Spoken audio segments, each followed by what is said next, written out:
So, hello everybody, and welcome to day 10. I hope I actually updated the Twitch title. Now, audio seems to be alright, and yeah, I reckon all systems go. We'll see what happens. Chat is going, there's a few people on, let's do it. So, there's one thing I wanted to show, which is I imagine, like, looking at where the hits actually come from, I imagine most people know about this. But there's a download page on the website. Let me zoom it. And that's in the resources menu, pilot season download. And in there you can actually find the geometry you're using, the tree visualization that was up the other day on my screen, as well as the scene in the state that it was after I cleaned it up a little bit at the end of the other day. So I know that the idea is I don't do stuff off stream, and to be honest, I hardly did anything at all. I literally spent like 10-15 minutes like noodling around, making sure things were in place. So let's recap on where we are at, and it was mostly because I wanted to offer this scene in a way that people could actually use it. So I didn't really do much. If you remember, if you watched the previous episode, or if you were here for the streams, there was just one bug left, which was, I don't even remember clearly what it was. It was with the rotations going backwards or something like that. I literally didn't go for fixes or anything. I just went in and cleaned up the graph a little bit, make sure that the nodes were named so that people could find their way through. There's still some crud in there. There's an in-blend node additive DA. You probably will actually. Let's rename that, because we can't abide bad names, can we? So pedal sim, what is it? This is the local rotation blend, and basically it's working now. So I didn't do anything particular with it. I just cleaned out a couple of spurious nodes that were in there that we didn't need anymore, and the only issues that was left went away, so we're good with that. Now, what I would like to do today is actually clean out the last couple of things. Actually, there's not really a lot to clean out, but I'd like to re-add in what features we were missing, so that we had before in a purely tentative prototype kind of implementation. Now, we do have the IK-FK switch working, and the other thing that came out of cleaning the nodes is that it turns out that we were doing the operations in the right order all along. It just needed, there was a stray minus sign and something that was not supposed to have it. So we're good. And just to make sure I am not lying, now the weights for the blend should actually both be positive, which is good. Remember, I was talking about the order, the handiness of the matrix having an effect on whether you were clockwise, counterclockwise, and it should tell you whether you need to change the sign or something or not. It turns out that after cleaning everything, the signs were proper, so the only negation is in here, is in the actual blend node when it receives from the IK. So as somebody was saying, nodeling has become part of his vernacular. Yeah, I don't know, it kind of works, because otherwise, like, what do you call like fiddling with nodes in a graph and reconnecting stuff? And I was attributing nodeling to Ryan, and Ryan actually attributed it to me, so I don't know who started it. I don't know who's to blame.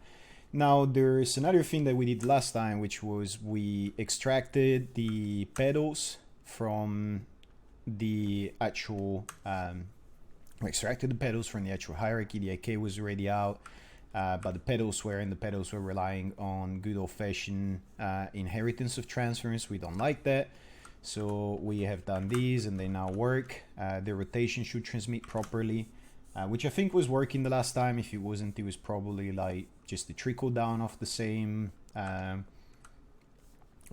uncleanliness that we had upstream, and now it's all fixed.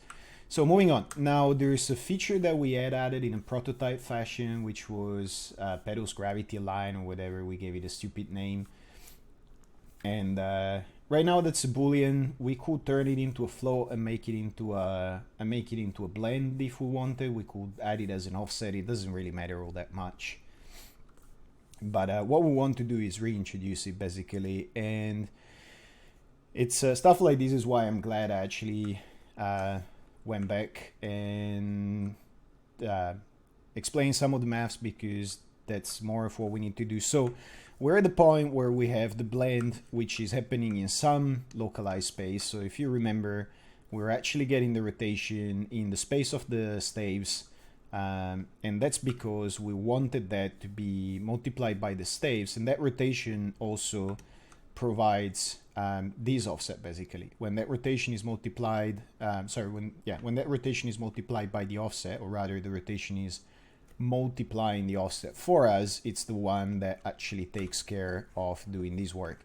So we cannot affect this rotation anymore to counter the pedals, and if I did it, you will see the pedals rotating backwards, but I'm not going to spend too much time remodeling that.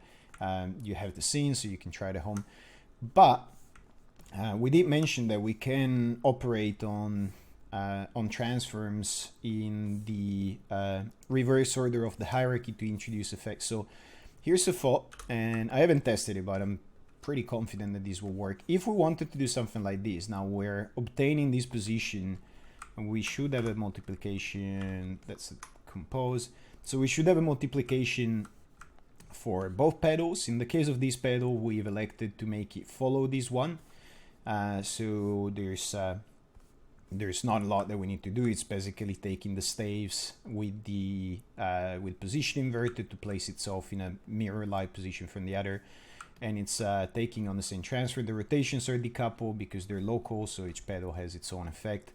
Now, as we have said before, if we go up the hierarchy now, if you think about what we're doing with this rebuffering part here, what is basically going on is that we have this composition into a matrix of the blend node, which is basically this part of the transform. So it's offset from the staves here.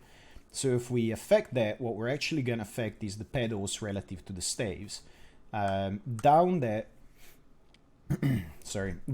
and we're calling it rebuffering, we're actually getting the staves themselves to move things back into word space. Now, what that boils down to is we could add something in terms of matrix multiplication as the first term, and that should basically be at the bottom of the hierarchy if we do it. So if we wanted to affect the rotation of these without obviously changing the control is what is in the hands of the animator, we want to work on the buffer. Now the buffer is something that we're managing in its entirety, right? So we can't really work on these separate components. It's in word space, it's pretty tricky, you have to respect the chain of inheritance. But what we can do, and let's first do a super quick compose matrix. Let's first do a super quick test. We should be able to introduce this as the first term in this multiplication. That should basically work as an offset at the very end of the hierarchy. Let us do it and see what goes on with that. Now what we have is this one first. And this is the part where we have to be careful, hope nothing gets aggressively rearranged. Let me disable auto ping because that's done damage before. Not fond of it. I know it will prevent my graph from being wiped out, but it's done more damage than good. So we are doing the blended rotation as we have it, multiplied by the staves term first. So that was in, that's in word. That's taking the matrix for the staves, which, because that is in word space, should be equivalent to the word match. No, that's local one. So yeah, that's so good. We're taking the staves offset, which is this one, multiplying it by the rotation that we got in place and all of that. Now, enough talking, let's start doing it. So I should be able to do this, and then this, and then this. And that basically, if you look at it, I now have a free transform that I can use that is multiplied by whatever. Let's put things in order. That is multiplying, that is multiplied by the offset that we're getting from there. So we're here, then we're here, and then we finally get that word-like rotation. Stop me, chat, stop me and ask stuff if it doesn't make sense. Otherwise, I am gonna keep moving on with this. Now, what I should be able to do is, yeah, there you go. Well, the numbers are very small, but so what I should be able to do with that is I can now introduce whatever offsets local to that space I want from that matrix. That's good. We like that. So that part seems successful. So what we want to do is, if we want to work on both pedals, what we want to get is our rotation as it's coming from these unadulterated or from these unadulterated. We probably could take the negation because we say the rotation order is in our favor, so we should always only get the X from that, and we can try it. And we negate that part.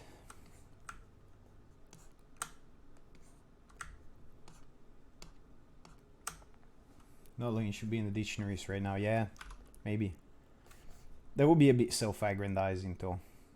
But if somebody wants to put it in your Urban Dictionary or something like that, go ahead. So, oops, not that.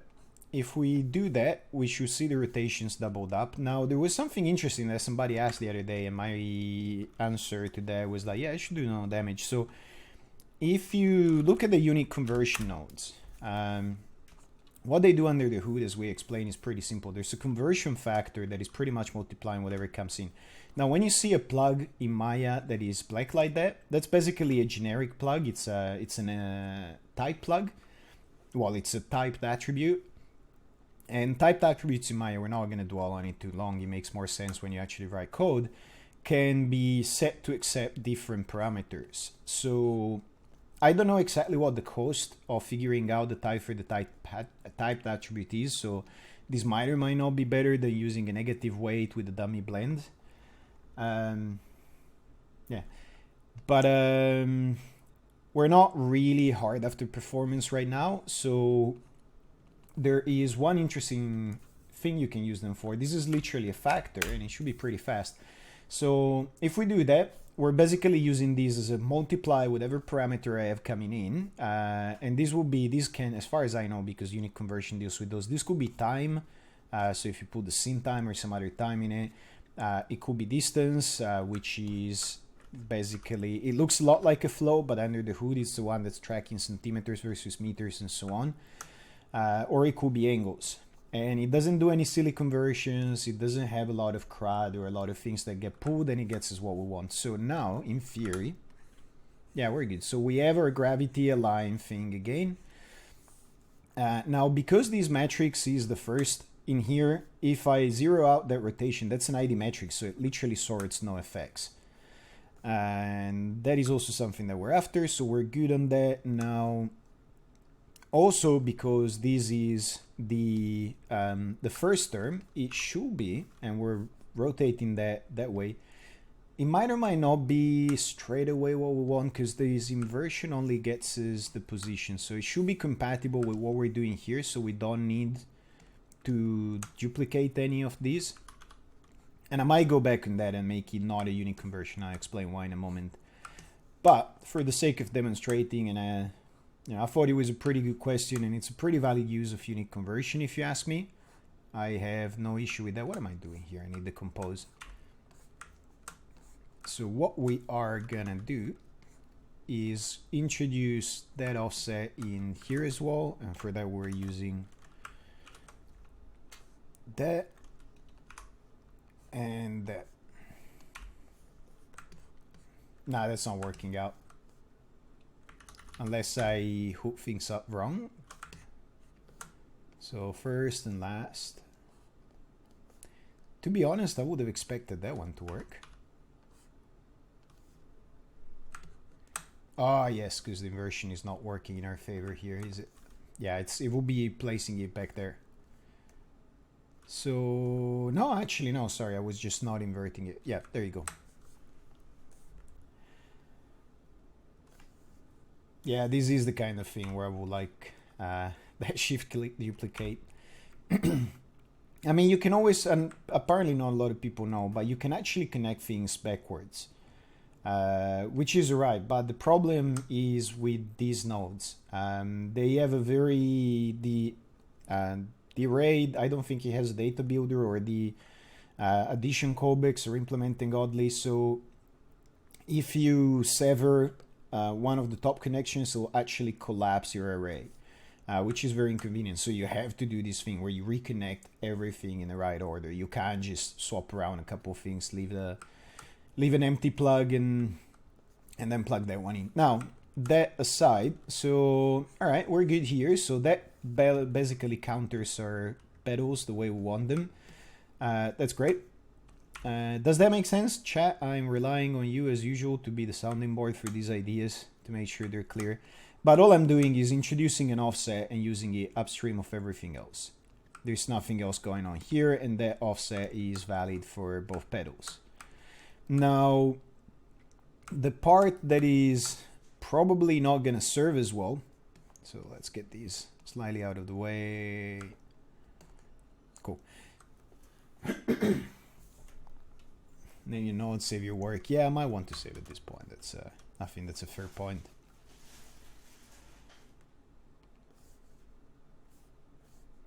So yeah, sure, let's save it on me. Now, the part that I don't think we can actually affect, but we'll figure out, node state input. So here's the issue.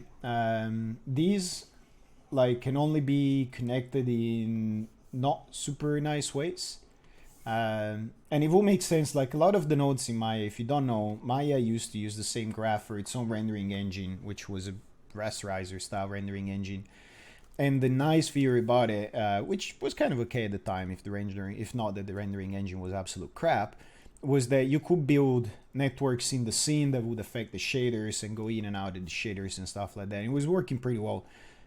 So that's why very often you see operations like add to colors being used for vectors and so on. It was a great idea. It was sort of a little bit useless because of the way the rendering engine was just not that great. But yeah, that's why you find a lot of stuff that you would not think should actually be connected to a texture node, which is basically just a set of data instead of a single piece or a hard kind of discrete unit of sorts.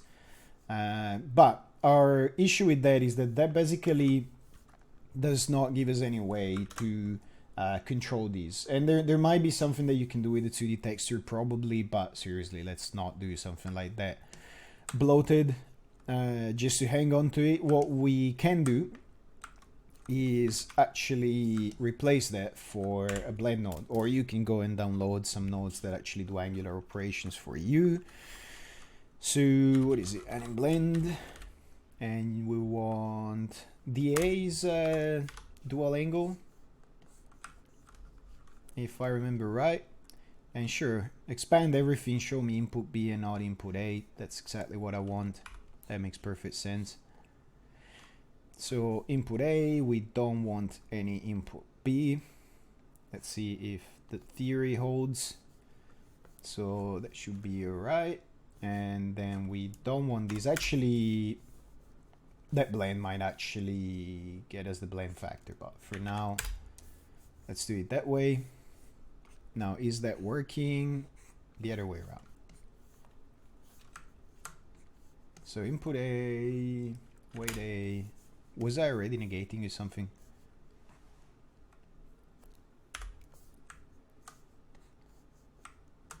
So here, I'm either doing something stupid or we have carryover values of sorts.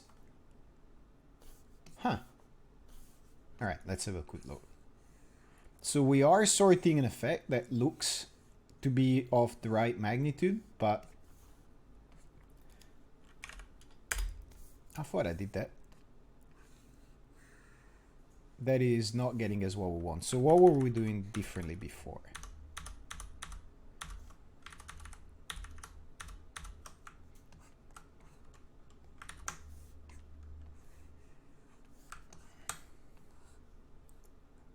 Let's have a look.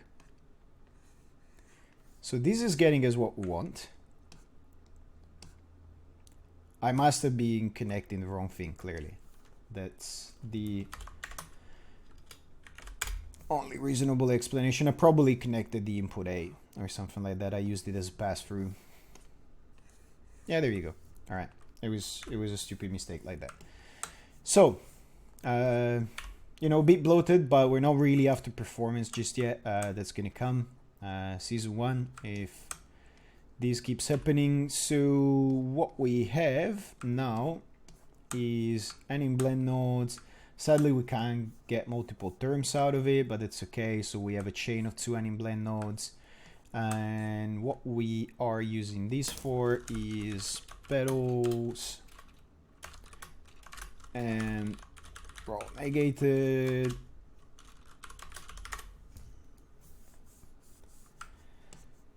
Yeah, problem exists between keyboard and chair. I do this all the time. It's with nodes like this, and this is one of the reasons why, well, it's another of many reasons why I do like being able to write my own nodes, even if they do exactly the same of some factory ones. Is that some factory nodes are actually pretty good, and you can get a lot of mileage out of them. They're reasonably fast. They're pretty rich, which means that when you want the multi, so something configurable, it's good. But the way the attributes are flagged internally means that you do something like that, and sometimes you'll see, you know, input A, you will only see if it's connected, and otherwise you see only input B. The ordering is a bit wonky, and you know, in here, in example, where is it? You have to use show all attributes to show everything, and this stuff is in a different order. I imagine it's alphabetical order at this point that you will get in any other thing because it's not compounded, and so on and on. So, without beating that horse any longer than that, this is simply the roll negated turn to matrix. Come on.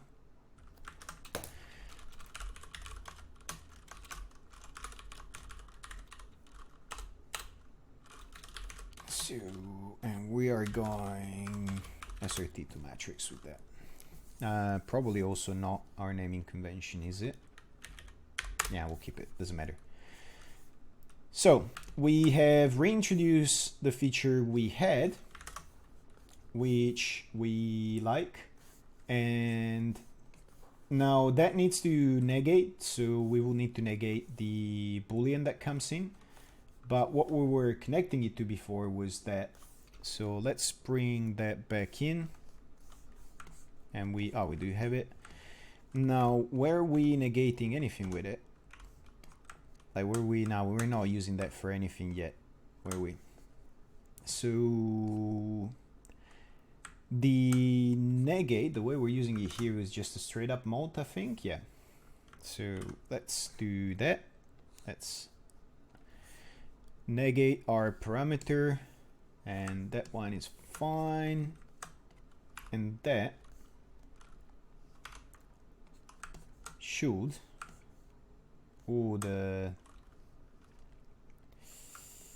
so that's the roll rebuffered.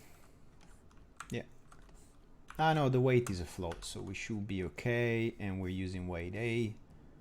So let's see if that worked out. Now in theory that should now work. All right, so we have that feature back.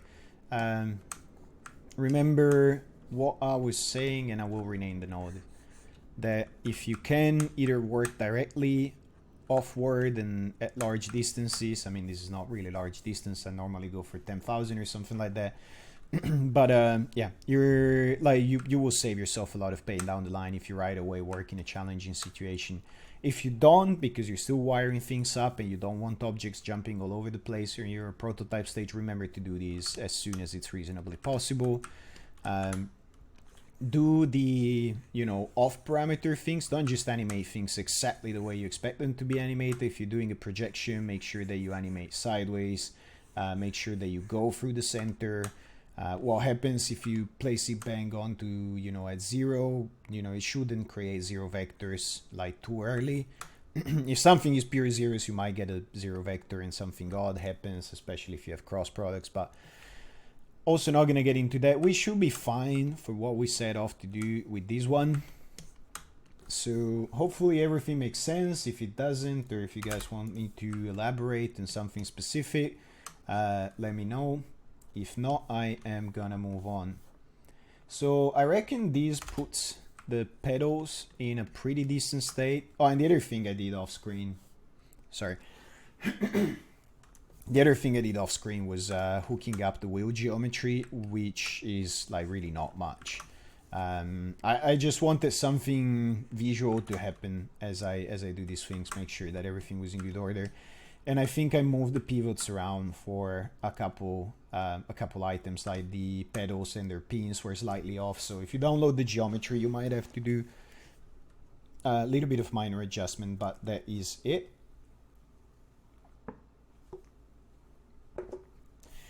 Now, and I swore to myself that I would have never drunk on stream with a mic on.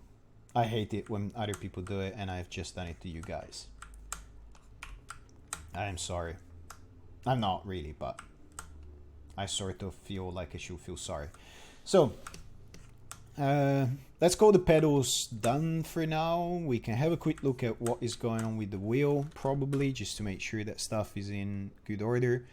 So, we are relying on hierarchy here. If it's a mechanical rig, you know, I reckon it's fine to some extent, so long as you have an agreement with modeling to be able to offset some positions and for them not to constantly change them if you rely on the pivots.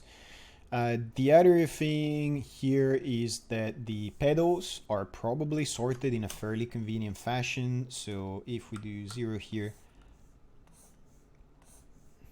really? Wow. Okay. This might take a while. Let's option pin all nodes by default. So maybe that is actually per tab as far as settings go, or it just gets reset all the time, which is, you know, will not be unheard of. By the way, if you're on Linux and you're on 2016.5, there's an interesting bug where if you have a last tab docked, then you undock it, you might hard crash Maya.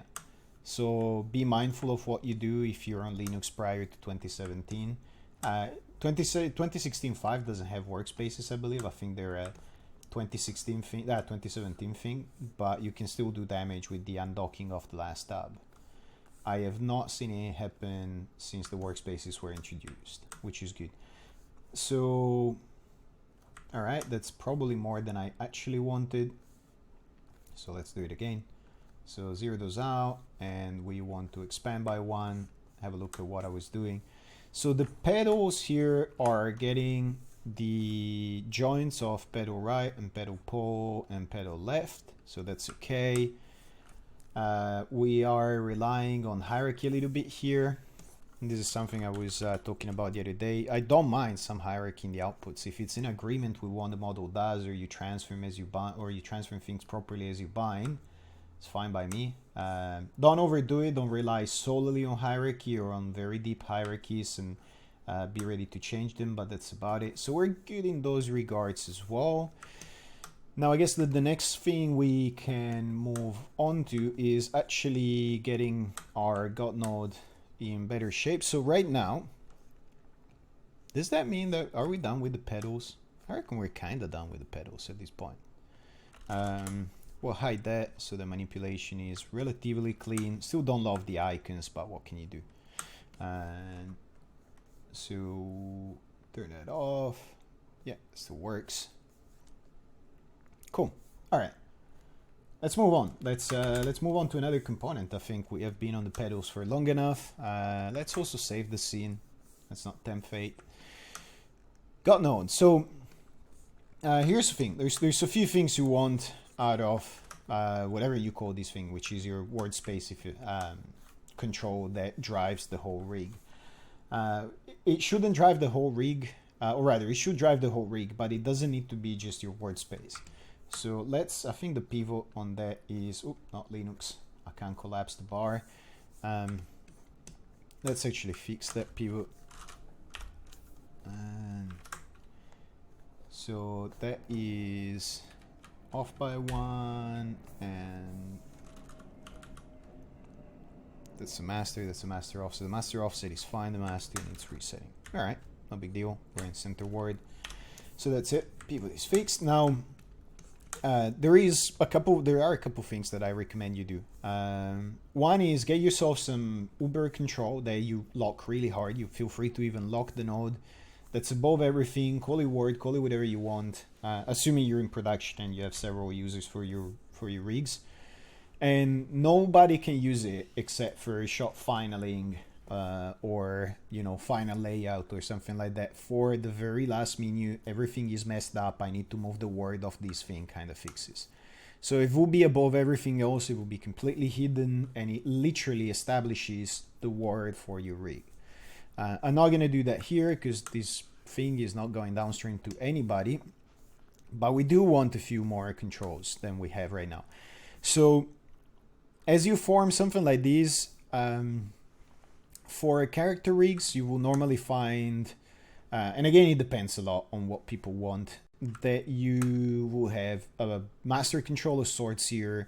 Then they will probably ask for one at the hips and one at the shoulders. For a rig like this, and then they might want another one again. For a rig like this, you probably want to be able to pivot from here, because on a big weight transfer, I imagine that you would actually end up a lot of force would actually be transmitted from the pedals through the staves to the center here, so a lot of action would actually be happening from here.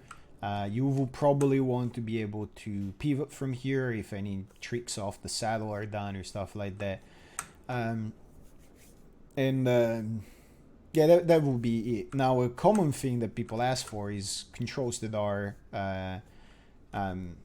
parenting that you can switch, basically, where sometimes they go, okay, I want to drive, if this was a character, I want to drive from the hip and I want the shoulders to follow, or I want to drive from the shoulders because the character is being dragged away and I want the hip to follow. Now, I suggest that you do things like that in your subcomponents and you don't mess with your GodNode too much, because the GodNode establishes a lot downstream.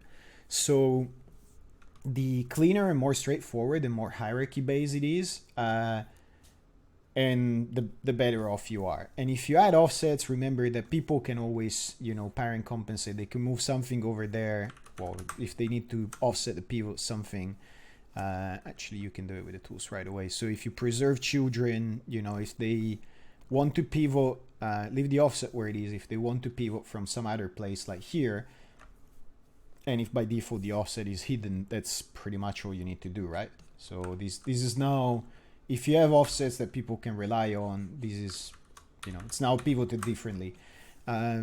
I don't use or like dynamic pivots as in the actual controlling the actual Maya pivots. I've explained why when it comes to transforms. I like matrices and transforms to be as lean as possible. Now, enough talking about it, we can actually do it. So we're gonna do the same thing we've done here, which is we're gonna use a buffer, a control, and a control offset that's not buffered. That usually makes sense for a lot of stuff. And I think I'd say I wouldn't do control placement and stuff like that on string because it's painful to watch. It shouldn't be too bad in this case. So let's say that we want one on the staves, and I don't want these. Yeah, I still need to switch my brain some. And this is off. So, yep. What was I moving there, by the way? I think I was moving the wrong object. No, I was moving the buffer, I reckon. Yes, we're good. So place the buffer where you want it. We say we're going to have one by the staves, and we are going to have... Oh yeah, I snapped it to the point. That's okay. So keep in mind, like when you do stuff like this, if you have few things, if you're working on just a component, or if you're working on a simple rig like this, there's a few numbers that you probably want to remember. And in my case, 5091 is one of them, because I've seen it plenty times. And I know it's the vertical position, the Y coordinate of the staves. Make sure that as you snap or move things around, that number reoccurs if you expect it to reoccur. It's another kind of thing to keep an eye on as you go that will save you a lot of time down the line. So we are going to do that. We are going to get ourselves another one. And that other one, let's say we work off the saddle. I don't think we have any reasons to work off there. Again, if anything doesn't make sense, or you want me to elaborate. I mean, this is just moving stuff around. I think it's going to be pretty trivial for everybody to follow. Let me know. Otherwise, I'm going to keep moving on. The other thing I see a lot is people trying for round numbers everywhere. Sure, if you can get round numbers in, they're nice. They might even save you some like absolutely relevant float precision at some point. I find that they really don't matter as long as you have a very clear layout of where you want things to be. Because as soon as you reparent things or you start multiplying one thing by another, especially when you try and keep your hierarchies pretty shallow, those numbers mean very, very little. You want to focus on the operations that you're applying and not on the number themselves. I hardly ever operate on stuff numerically. I find it bites me in the ass like pretty soon if I rely on that. So names wise, now a small thing about naming sequences, I guess, that might be relatively important. If you have a sequence of something, and if you have something that animators are always gonna see, like in this case, the items of the GodNode, don't call them like ground and wheel and seat. People will not look at the names all that much. They're more likely for something that big. Normally they will work off the viewports. They're gonna have tools to do space switching and bakes in word space and stuff like that. Name things in a way where you can actually insert inside the sequence. And let me explain very, very quickly what I mean with that, because this has saved my bacon so many times. So anything that is a hierarchy or a sequence of items where the order matters will be something like, let's say we have something like that, and we have 0, 1, 2, 3, and 4. Now, it's important that you remember that this is also in array terms, CS terms, whatever you want to call it, which is what we're talking about during naming conventions, is going to be something like that as well, right? And this is actually going to be 0. It doesn't, like, you never really want to get something like that. So in order of importance for me, I will say that I care a lot more about the two extremities of a sequence than I do about everything else. And here is why. Because if you start working like that and you go, okay, this is my master node, and I know that there's always going to be an end, and people will operate on controls like if they're the end of their transform chain, not like if they're the seed. In some cases. In some other cases, this doesn't apply. I mean, apply some judgment and, you know your animators if it's even possible. So in a way, this is the end of something, and this is the root of something. And this something like root and end or stuff like that makes more sense when you work with IK or when you work with long FK chains, but mostly in the interface. So, and in the middle, you can have whatever you want. So let's say that in this case, we have master, wheel, and sit. And we've decided that sit is the end of it. So we go for something like this. And the wheel is the middle. Now, calling something the middle is kind of dangerous, and I would not recommend you do it. But for now, let's say it is that. What happens here is that if for whatever reason the animators actually decide that they absolutely need to pivot and they want an additional control for it off the center of the frake soldering, and yes, the frake is now a word, then you would have to add something. In this case, let's say this stays here, you would have to add something here. Now, is this still the middle when there's actually two middle items? And if you were numbering these, which is the worst thing you can do, if you number things sequentially where, this is control 1 and this is control 5, you have just added something in the middle. What do? Do you rename everything afterwards? And potentially break all of your animation depending on how you're hooking things up? I will hope not, but a lot of people do it. Don't number sequences that are super important, that are upstream of everything. If you have like a long chain that is always going to stay the same number of sections and people really want the numbering, yeah, sure, do it. It's okay. But if you have a master control, don't number things, please. Don't do that to yourself. So we add something here and we call it frake, or rather we know it's the frake, but what do we call it? So this is where it basically goes like, okay, if you do something like this, you're kind of screwed. If you don't work off the ends, you're kind of screwed. So what I recommend is that you find key concepts that don't change. So you might have something like master, it might work, it might be your word. You might have something like word that is actually hidden. You know, what do we do? The Eye of Sauron with a cross. You might know that the end is going to be the end of that control, so you could call it simply end, and we're going to have CTRL in the end as a suffix, and in the middle find stuff that works. So you might want to call the master barycenter, or you might want, and I'm unsure about the spelling here, and I know there's great debate between the Brits and the Americans about where the R goes in center. Anyway, you might have barycenter, and you might have a center of gravity, and you might have a center of mass and stuff like that. So if you name things like that, that tends to stick, because the center of mass of an object, unless the geometry has changed dramatically, is not going to change. And again, I'm talking probably more from a big studio perspective, or at least some studio that has an established for long enough pipeline where people get to learn these things and expect consistency on these things. So in this case, I will say that this is, you know, this is not quite our barycenter for sure, but this is definitely our end. We're gonna say that whether it is or not, this is our main swiveling point. So we're gonna call it the center of mass anyway. And that's how you're going to name things. Does that make sense? The R goes at the end of the word. Throws the into the harbor. Yeah. Yeah, Americans are not pleased when they see center spelled with an R-E in the end. I'm sorry for all of you. I have worked more in London and Australia than I have in the States. So, sure. Let's call it end. That's going to do us. We can live with that. It's not great. I normally don't do that at work, but this is more about the point that I'm trying to illustrate than anything. We have established that offset is just going to be a camel case capitalization, and that is going to be our end. Now, the other thing that we're interested in was what the... Oh, come on. What did we say we would call this? I will, personally, I will go for center of mass. Also need shortcuts. So, okay. I know this is exciting when I have to type for 5 minutes on stream. Now, I do like these things to be in a fairly sequential hierarchy, I guess.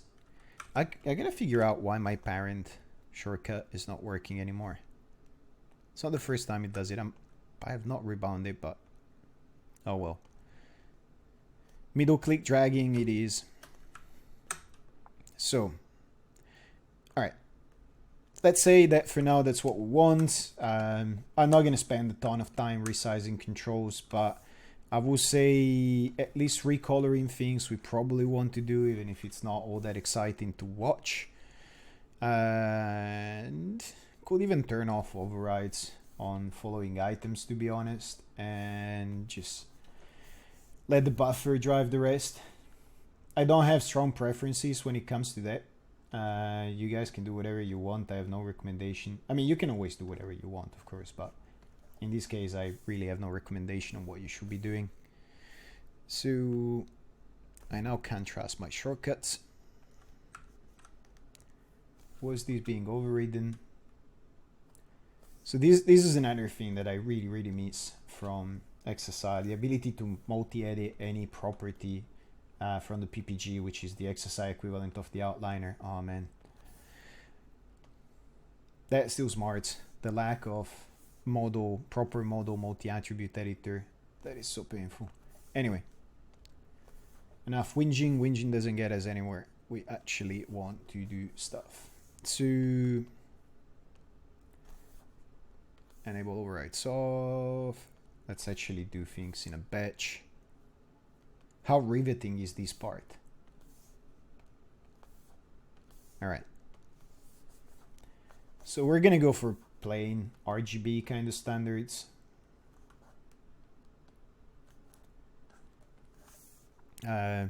For no particularly good reason. Again, I'm not stuck on that being good.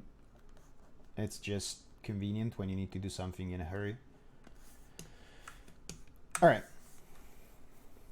So chat, let me know if at any point anything needs to be clarified. Otherwise, I'm gonna keeping going. And I do want, I know I said I wouldn't do it, but I don't know why I feel like I have to. So is this? Come on. Position oriented. Am I in manipulator mode, not default object? Yeah, sure. Object will do. So be it. And let's just do something like that. Fatten that one up.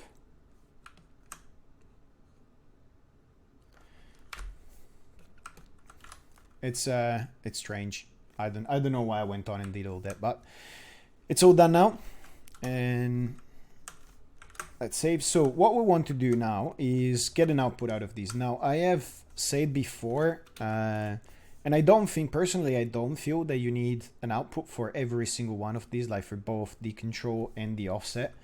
I don't find it to be necessary. I haven't found it to be necessary insofar. And that's quite a few years now that I've been using these in several places. Ah, no parenting shortcut. I need to fix that. So we're gonna go for SRT and for end SRT. And this is where, like, if you were doing an arm and it was spined, so it had so it had several items, this is where I would go. All right, I will take a brief detour on that one. This is where I would say the whole end and root kind of thing pays off big time. When you have an arm, and I see it all the time, I often see people as they have to spine it up and stuff like that, constantly change names where you go like, okay, it was like that, so I'm gonna call this shoulder, and that is reflected in the output and everywhere, and I'm gonna call this the elbow, and then I'm gonna call this the wrist. And then the hand comes along, and it turns out that the hand needs its own wrist control, and then they go, okay, this is wrist hand, and this is, it stays wrist, otherwise I change the name, and the animation doesn't apply. The elbow, luckily, still the elbow.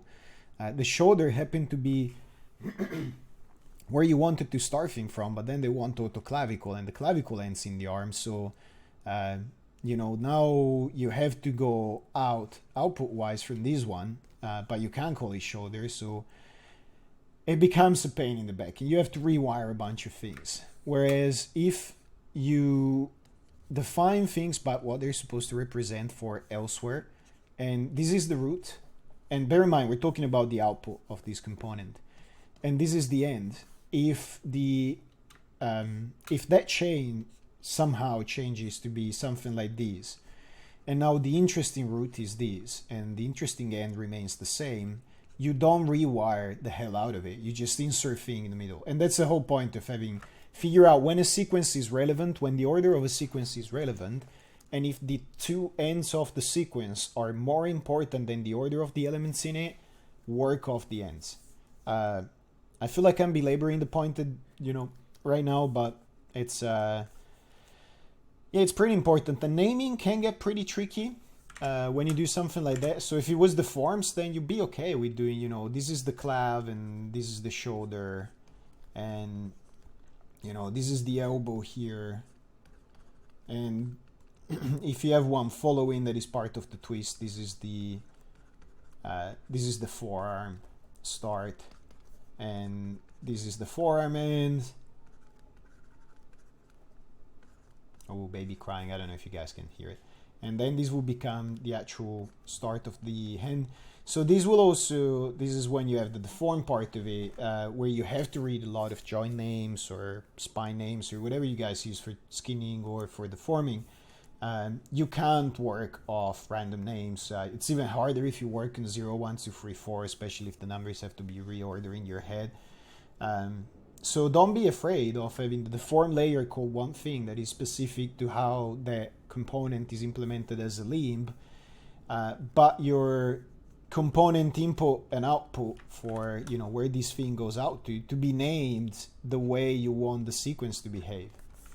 So belaboring done, let's move on to hooking up the rest here. Okay, so we're 54 minutes in. I'm not gonna do a long stream today. I just wanted to get some of this stuff out of the way and show the changes, fix the pedals, because we're actually nearing the end of this rig, I feel. So I would actually, and I have no idea how long it would have taken me or how many streams I would have been able to do. I wouldn't mind actually doing a little bit of programming in following streams or more, but it's kind of tough to do more mathematics because the next set of subjects that really needs to be shown applied right away. So we are working on the GodNode. Chat is very silent. I hope it's because everything is clear and great. It's also pretty quiet in general today. Now, what we care about are the offsets, which are the end of our transforms. And we do care about these. Pinot notes by default. So that thing keeps coming on.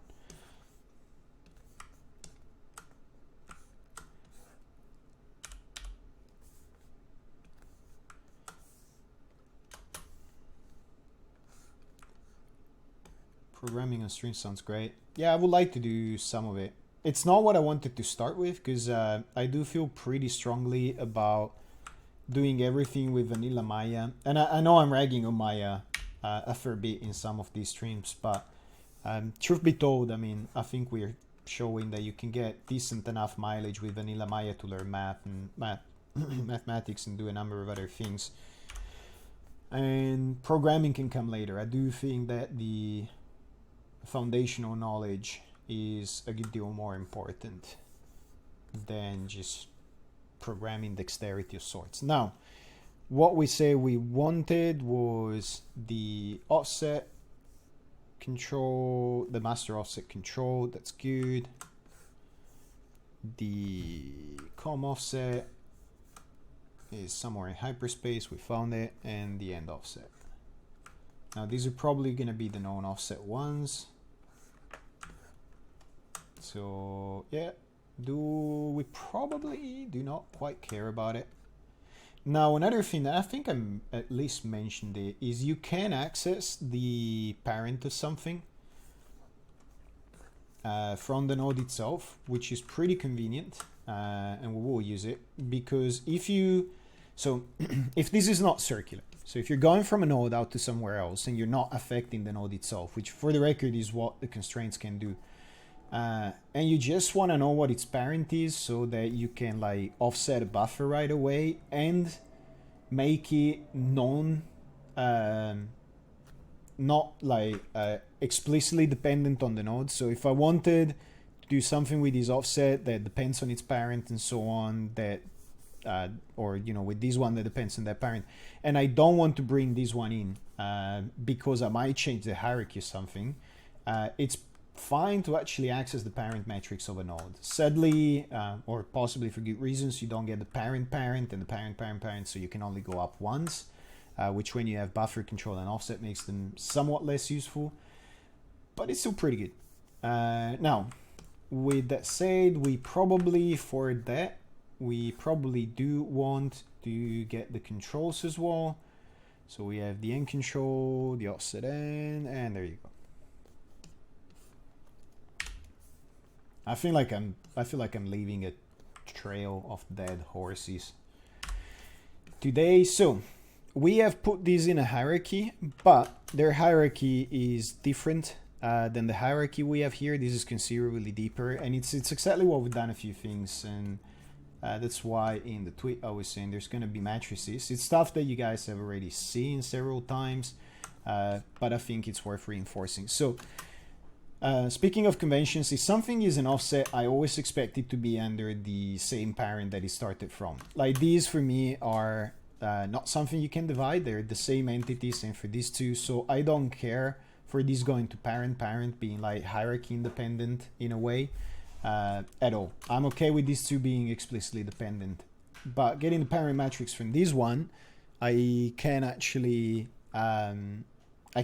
get the localized transforms I need. So for the first one, for the master, I thought I had it hooked up already. Yeah, I did. So that's already hooked up, and we are okay with the word space because this is leading the hierarchy.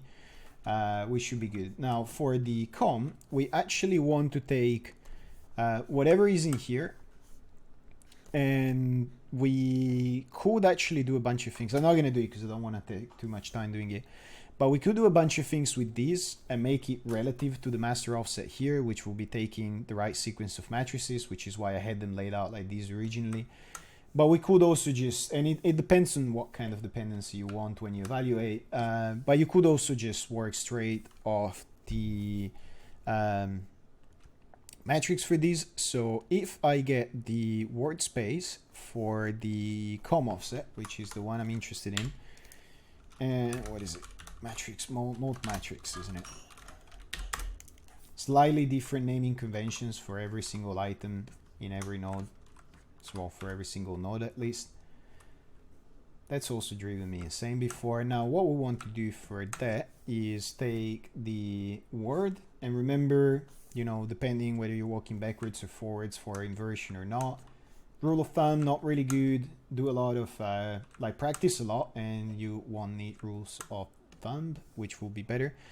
Now we know that, and we're okay with that to be under the master. So the other one we actually want is the word inverse of this, and this is when I was talking about the cycle. If I wanted this to be, and this is what constraints do, if I wanted it to be independent of how I arrange the hierarchy, rather to be adaptive, I could actually let me save first, because constraints do this all the time, but it sometimes goes awry when you do it yourself.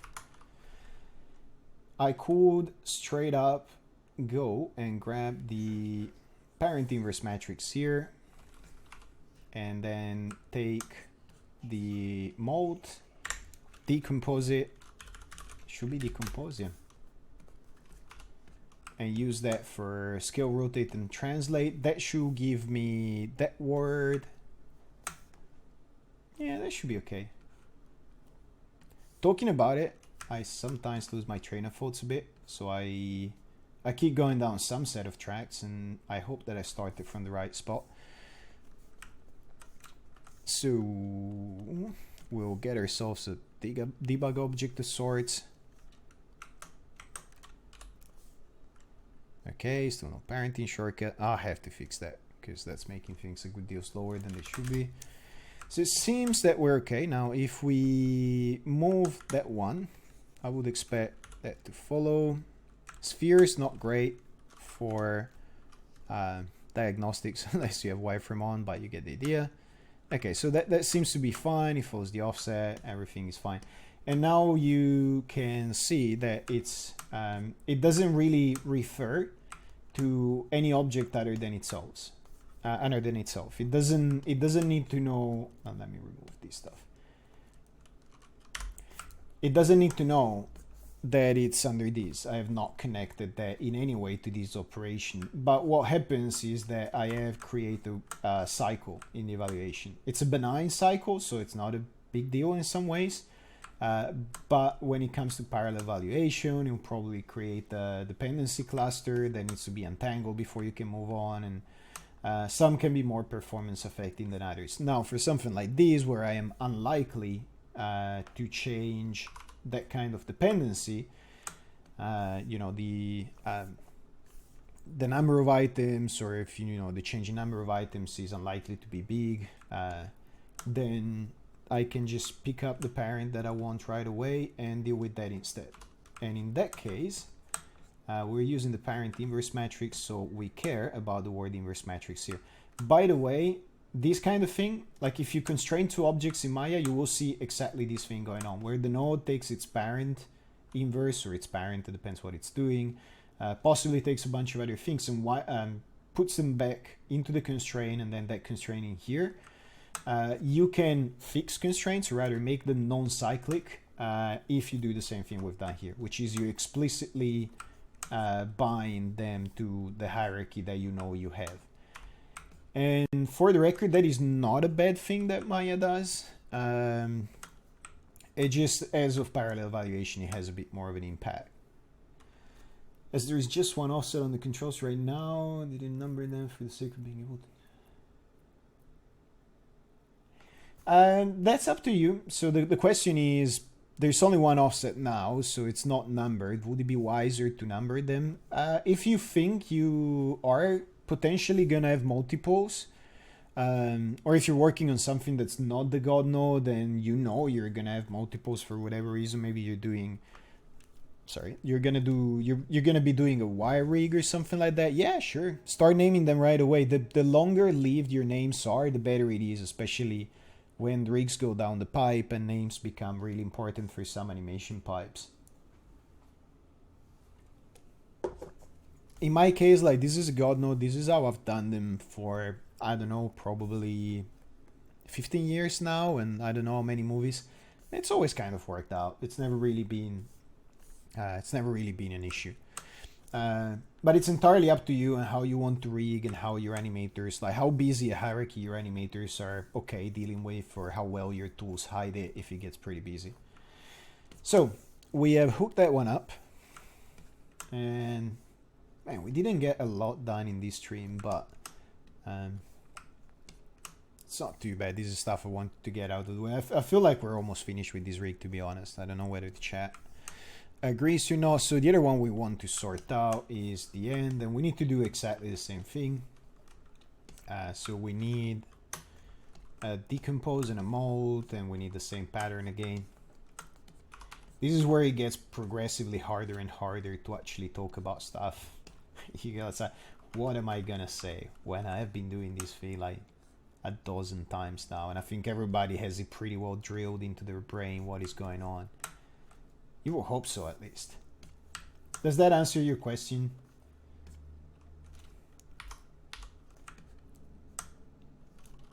I guess it's a kind of question where you go, there's no right or wrong. It's conventions. Like, the important thing about conventions and contracts is that they work for you and for the people that you interact with, and that you are able to enforce them as consistently as possible.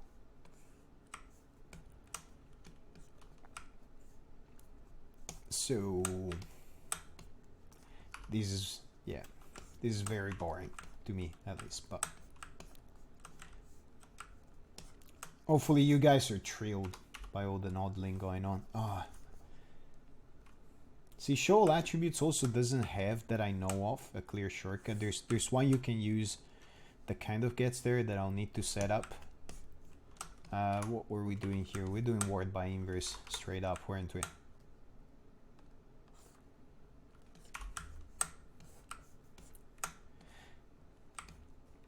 And I reckon the thing that is the most important at this point is that you are comfortable with the sequence of how matrix multiplications go, and when to use inversion, when not, what order to work in. Do it a lot, and it should come pretty natural after a while, and it will go a long way. No parenting shortcut. So we should be in an okay position now. All right, not hooked up or anything just yet, but we will. So now, actually, we can do that as well. So we're now in 10 minutes in. I reckon this is enough noddling for now. If you guys have any questions or even things you guys want to discuss, like what, tell me how the stream is going and what you'd like to see more of, less of. I don't think I'm gonna I don't think I'm gonna go on noddling for another 20 minutes or anything like that. I reckon we're gonna connect a couple things here and be done with it.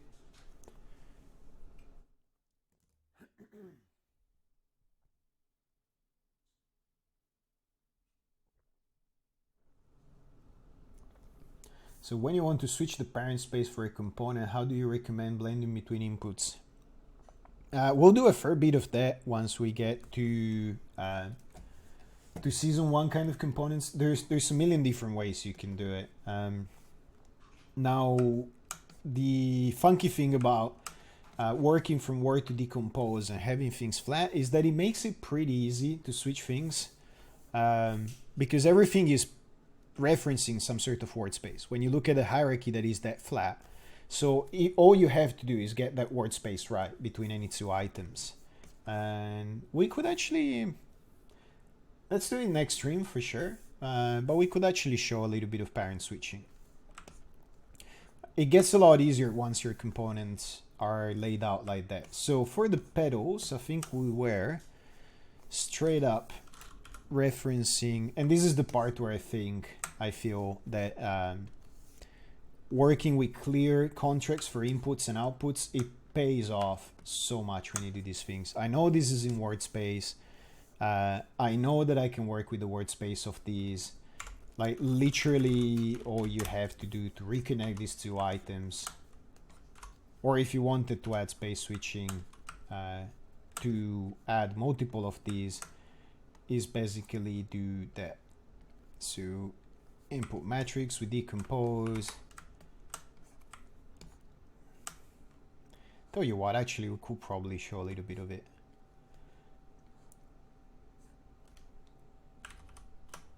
So this is gonna bump things off into somewhere off, you know, in space. There's many ways you can address these, and if you remember, I was talking about the underword some time ago, which we haven't used since. This is where you will go, okay, this is the connection between the output here. Before we were in word space, so we could connect straight away. Now we have a connection between the output here and the input somewhere else that needs stuff in the middle. That is basically what we have called the underword, what I've been calling the underword for a long while. And it's the stuff, it's the grid between the components that basically gives them enough friction to talk to each other. So we have a decompose here, and we want that offset. Again, bless and curse of working in word space is that you have to do that stuff. But the good news is that it is pretty trivial to do that stuff.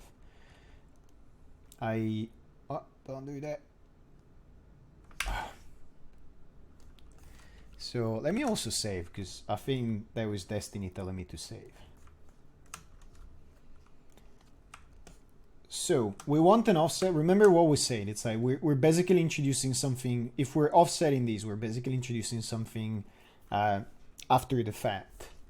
We want to take whatever we're doing with all of these transform and introduce something after all of it, which means that we're working not with inversions, but with straight matrices, which means you have to kind of work the other way around. It's like adding something at the very end of the hierarchy that goes from here back to here. You could even make it dynamic, actually, if you care for it. Do we care for it? I possibly care for it. So let's actually have a look at that. And let us do that offset first. Now that is where you go, okay, these,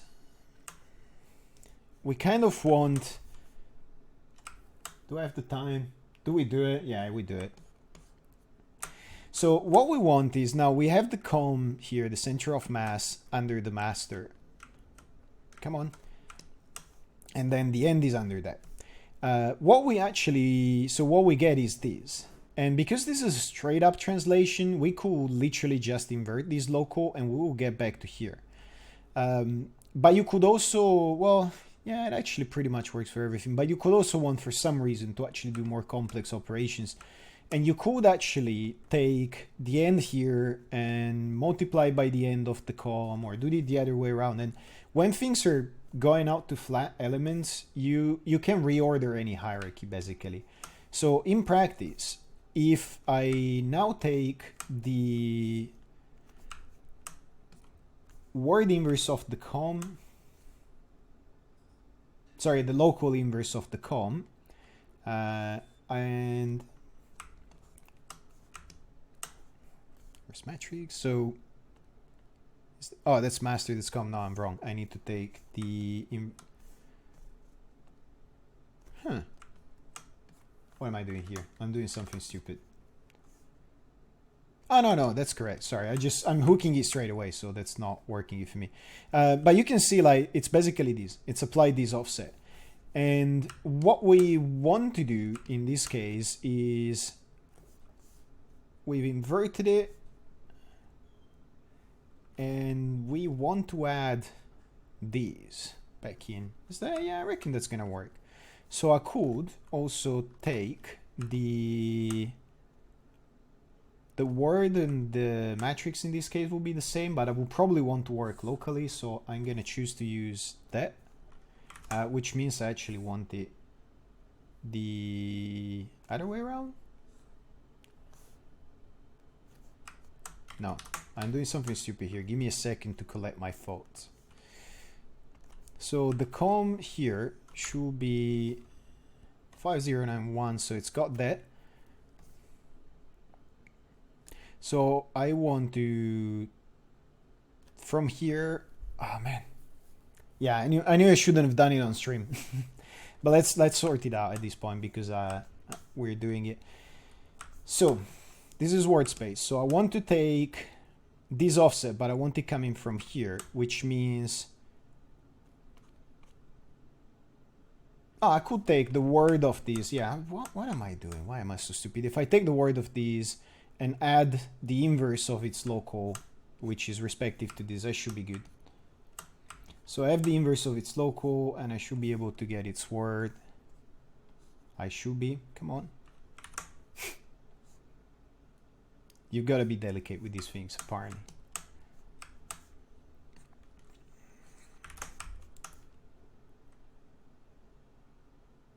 What? I'm doing something stupid here, am I not? All right. Let's think about it for a second. So if I take the word of that, I should end up there. Oh, I have an offset. Okay.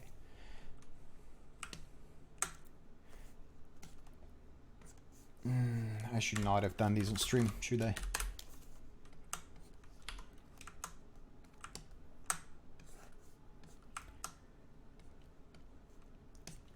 Compose matrix. I don't want to give up on it at this point because I'm being stubborn, but now if I take the word of that, and this is probably in the wrong order right now, but I should actually have what I expect. Now what I want is for that to also go down by however, well, it's pretty much the word of whatever was over it. It's a lot. It's a big jump. So if I take the inverse of the local will be this much, and it will be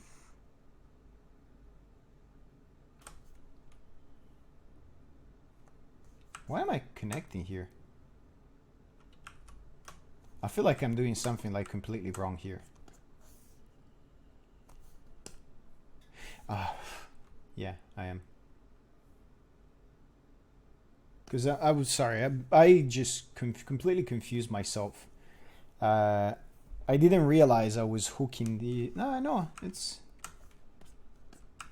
What am I doing here? That's so. That's what I was doing. So completely wrong. I was actually affecting the control itself. I am.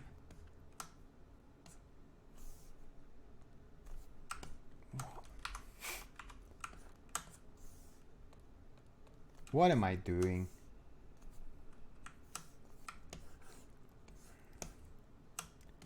Pedal send local word S30. Okay. This is the end of it, and this is where I'm gonna. Okay, where I'm here. So, is this stuff going out to somewhere else as well? No, it's not. So if I disconnect these. Oh, I know what I'm doing. I'm not synchronizing, am I? There you go. Sorry guys, I think I've wasted a solid 5 minutes because I couldn't puzzle out what the hell I was doing.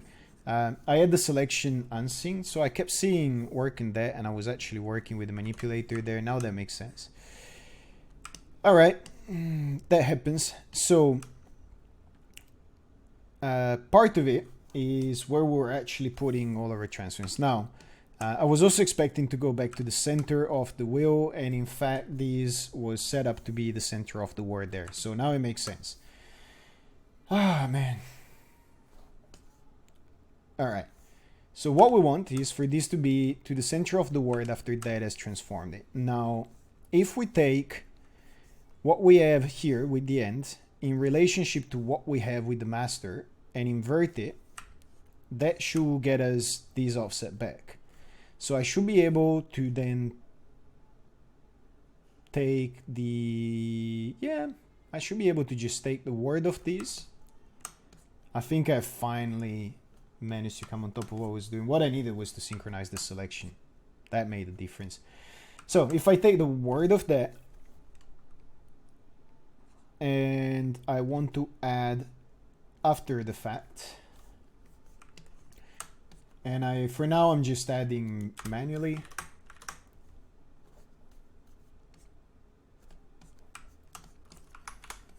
Let's see what happens.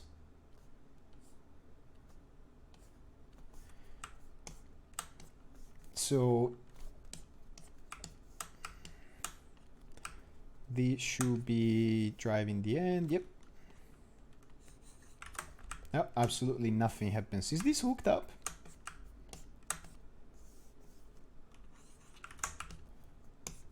Because I'm multiplying something by the inverse of itself.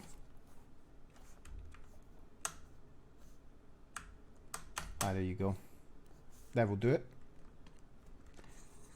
Okay, so that is what we expect. Now, to add an offset, we can add it from here, right? And at a glance, we probably want the equivalent of how far this is actually offset from that, because that will give us what we need.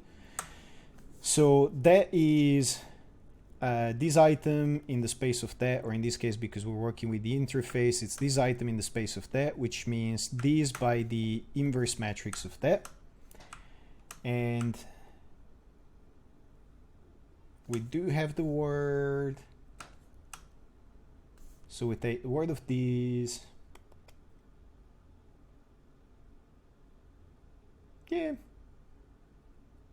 That's also.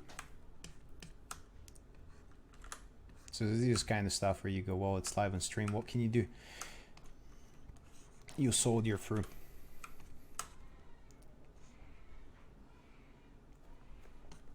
And yep, baby's crying. Probably said this, but I really enjoy the parts where things need to be worked out like this. Yeah, it's some of it is stupidity. I mean, the fact that I had the selection wrong was throwing me off. And when you lose your train of thoughts as you're explaining it, it gets pretty tough. But that said, it's, I mean, even after years of doing it, you still have to kind of work in your head what hierarchies you're using and all of that. And it's okay. Now, that's cool. So, what I was saying is you don't want just the word space of this, because this is going to be there. You want the word space of these relative to that, so that you actually account for this offset between the two. Even then, we probably... That will take this one out from the picture. So we can just, actually, I'm stupid. We can just put the offset in there, which is basically the offset between those two. So... All right, we want it to be an offset. I don't know why I made such a stupidly big deal of everything when I didn't need all of that. It's a static offset. It clearly is, because it's the underword. I was trying to derive the offset dynamically, but these are not reference objects like we had them in there that you can rely on. These are all driven by what you're doing, so that would have been in vain. And okay.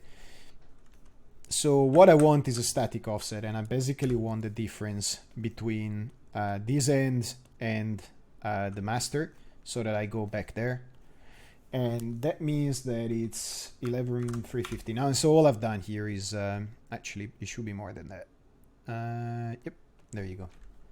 1645 is the number I want. Bear in mind that the channel box will truncate things. So if you copy, you should actually get the full number.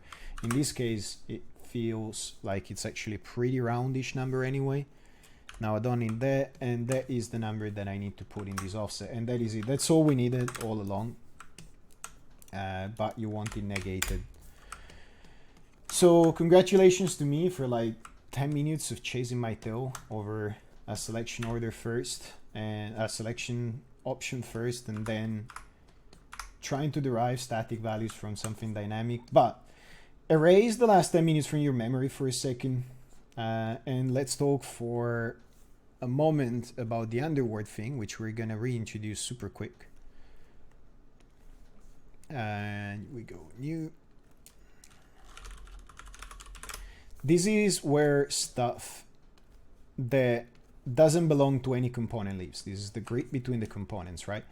So what I was doing incredibly wrong there is I was trying to look at all of these, like I was in that mental space where we had this input being statically valid. So I was like, yeah, I can derive offsets from that, but I can't. That's not how this works, because it's our master component. So the relationship between these items is always dynamic. So if I want something that is coming from this word space and I want it offset back here to go into the actual pedals component as an input, what I need is this as a static offset. And it's all I needed all along. So the entire graph was actually fine all along in its testing kind of fashion.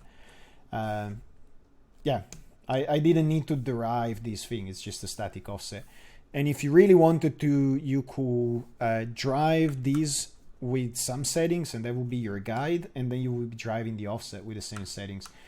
Does it make sense? I'm sorry, I feel like all the nodeling might have confused things, and I don't want it to, but that's as simple as it actually was.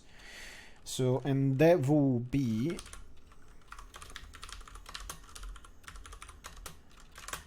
in matrix form. Then what we have is that's a master twin in matrix form. Yep. And then our pedals component input needs to be in word space. So yeah, that's actually, yeah. So that's sent to master all the way. Now, as far as naming conventions go, I would suggest that if you're gonna have a busy underword, like if a lot of stuff is connected to a lot of other things, well, you can share nodes just fine if all those offsets are in common. But the other thing I'd say is specify, because these are all digi nodes, they're all in the same bin, they don't get disambiguated by their DAG. Specify where they come from and where they go to. Or at the very least where they're coming from if you share them between several items, and it will make your life a lot easier. So in this case, we're coming from the GodNode.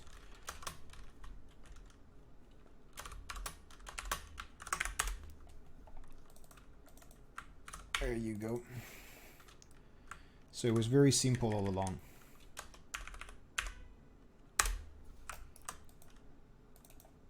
And to master offset matrix, that's also fine. That's all we needed, it turns out. And that should actually work for the whole hierarchy. Yep. It might be confusing right now because this is not hooked up. So let's actually hide that part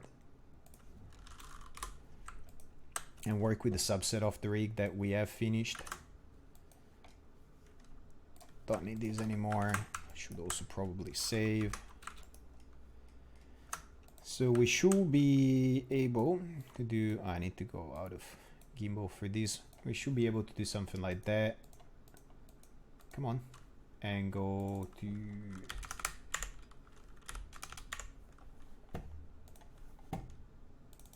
put values in quite a few places when you work with a hierarchy, so that you get what you expect. And yeah, that seems correct enough. It seems like we have what we need. All right. Wow, that's sharp on the dot for the end of QA. So questions, demonstrations, hate mail, issues.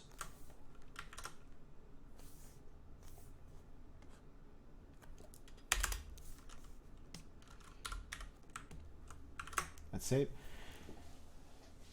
All right. 1 minute to go. I'm gonna close this house if nothing comes in the next minute. Oh, all in all, I mean, we still finished a couple components. I reckon we're in a good place with the pedals. I reckon we're in a good place with the GodNode. Tomorrow it all makes sense. Okay. Tomorrow we'll probably add something for the frake and the seat and call it a rig, and then move on to more interesting things. Well, I don't know, maybe this was actually interesting, all the nodding for some people. Am I getting the numbers you hope? Are you getting the numbers you hope to make season 1 a goer? The stream is the stream is a little bit less than I hope, and it's not like a 1 to 500 people stream. It's like, this is not MLG. It's more that if the chat is lively, I chose to do a stream because I actually like the interaction with people. I feel that things like this should be formed by how people react to it, possibly in real time or near real time, at least with some milestones throughout each stream. So the stream isn't going, like, some days it's pretty good, some days it gets to low 30s, and some days it's very slow, so it feels a bit like talking to yourself. YouTube has actually been doing better than I expected. It's still steadily pulling in people like every day. It's I think it's like 1,500 hours viewed or something like that, which I wasn't expecting to get in just like, since the actual videos came out, in just 28 days. I need to have a chat with a few parties at Seagraph, and that's how I'll decide to do a season 1 or not. But for the most part, I really want to do a season 1. It's like these for me, like, this is practice for me. That's why I wanted the pilot season. I'm still figuring out the YouTube game. I wanted to test the gear, the audio, the stream, my connection, and all of that stuff. So yeah, I think it'll happen, but we'll see. I haven't quite decided. Yeah, most likely. Not a promise, not guaranteed yet, but most likely. Stream numbers need to go up though, because it's tough to do these when there's no stream interaction. Like, it's a lot tougher. It feels pretty lonely when the chat is quiet. So thank you for that question. Actually, I wanted to mention some of that, and I completely forgot that I wanted to. So.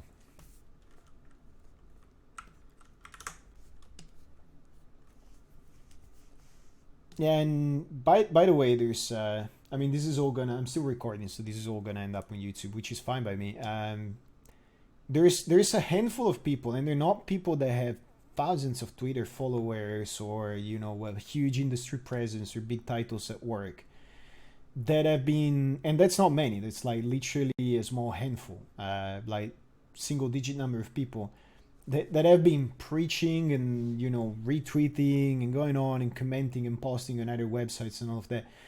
And believe it or not, every single one of those small actions is almost always reflected by a bump in YouTube subscriptions and in Twitch followers and stuff like that.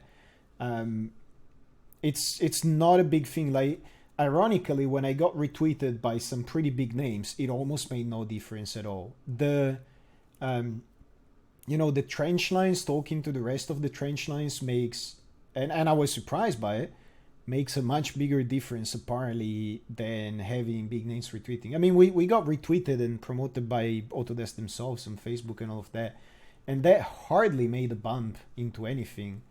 But when somebody, and I'm not naming them just, you know, for their privacy, but I'm thankful for what you've done, you know who you are, somebody's gone around and posted stuff in forums and, you know, linked back to the website saying, oh, I'm doing this rig and it's you know, it's based on this series. That has always made a huge difference. So yeah, don't think that you know, you're too small to help making this thing real for other people. If anything, it's the actual people and not the big names and the companies that make the most difference. which was surprising. I did not expect it, but it's part of why I wanted the pilot season as well. It's like, it's a game that you gotta learn. There's a whole meta game to going out on YouTube and Twitch and stuff like that, and I had no idea how it worked. And that's, for now, that's been the most interesting part. So, all right, enough soapboxing, enough noddling for the day. I reckon we're done unless there are other questions in the next 40 seconds.